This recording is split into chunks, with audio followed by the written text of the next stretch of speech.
Bonjour Adrien. Bonjour Adrien, Valérie. voilà, Adrien Carré. Tu es entrepreneur. Je vais te laisser te présenter juste après. Je veux dire, en fait, nous, on s'est rencontrés voilà, au détour de nos activités en networking, on va dire. Et donc, on a discuté. Puis, je disais justement, je sortais mon livre sur la reconversion, oser, entreprendre, etc. Voilà. Et après, tu m'as mis une phrase en disant, mais est-ce que tu as pensé dans ton livre à parler de ne pas tout maîtriser, etc. Et je me suis dit, ben non, ça, je ne sais pas, je ne l'ai peut-être pas dit. Et donc, je pense que c'est intéressant de compléter le sujet du livre et des interviews. Donc, voilà, complémentaire autour de tout ça. Donc, tu vas m'expliquer un petit peu ton parcours, ce que tu fais, Mhm. et puis pourquoi, en fait, tu me disais souvent, tu parles en fait, aux entrepreneurs de ça, de cette phrase qui est importante. Hein. Et donc, pourquoi? D'accord.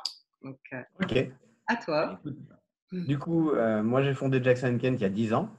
C'est une société qui accompagne les porteurs de projets dans leur réalisation web. Et comme tu le dis, j'ai une activité networking assez importante. Donc, je rencontre pas mal de futurs entrepreneurs.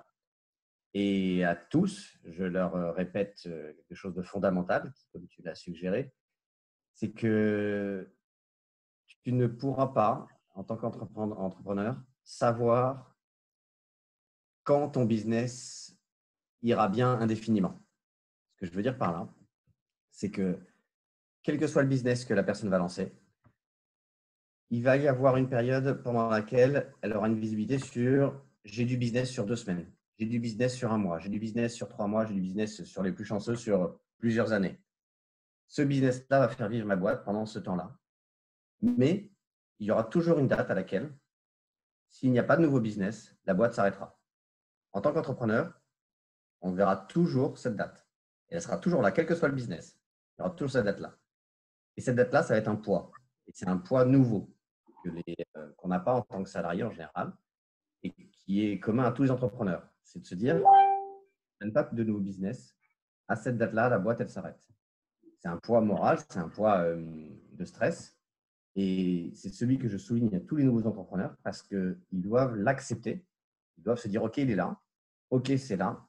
Sans quoi, ce poids-là, s'il ne l'identifie pas, il va les manger, il va les stresser, il va les oppresser et ils vont être en permanence dans l'inquiétude et ils ne vont pas réussir à faire leur propre métier.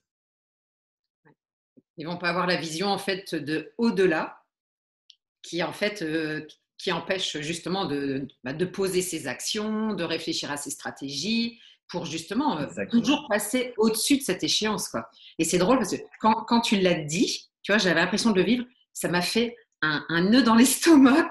Voilà. J'avais l'impression de le vivre que boum l'échéance, tu vois, tu arrives dans le mur. Et ouais, c'est vrai. Hein, c'est vrai qu'on est impossible de prédire en fait qu'est-ce qui va se passer. Donc, C'est ça. on est toujours dans une incertitude. Et à partir de là, il faut pas voir ça, en fait. Il faut savoir que c'est là, parce que bien sûr, il ne faut pas aller dans le mur. Mais il C'est faut ça. Il faut savoir que c'est là pour l'accepter, pour dire, OK, à telle date-là, ça sera la fin. Mais sauf qu'en réalité, sans quoi le business n'existerait pas, en réalité, quel que soit l'entrepreneur, tu as le temps d'aller repousser cette date-là jusqu'à cette date-là. Si tu n'as pas le temps de la repousser, ça veut dire que ton business n'est pas pérenne, il faut arrêter.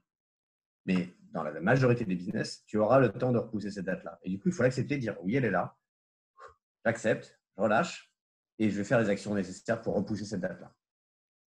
c'est ça. Voilà. Et comme ça, tu avances dans ton business, tu vas chercher tes clients, tu te bouges, tu vas chercher ton chiffre, et puis ça se met en place, quoi. Exactement, c'est exactement ça. Donc, c'est simple. Oui, voilà, après tout, pourquoi tout le monde devrait le faire?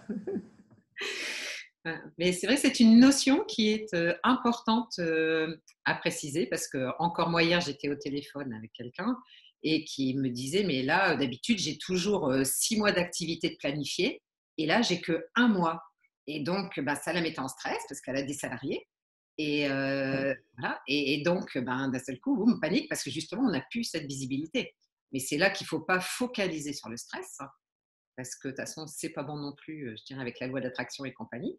Et de tout de suite, ben, voilà, de mettre ce qu'il faut en place pour aller chercher. Comme le business, il a toujours été fait jusqu'à maintenant, en fait. Voilà. Exactement, exactement. Ok. Tu as quelque chose à rajouter? Non, Non? si tout est clair pour toi, j'ai rien à ajouter. Ok. Ben, merci. Merci, Adrien. Mais Voilà. je t'en prie. Pour ce partage qui, j'espère, servira à d'autres. Oui. Bonne journée.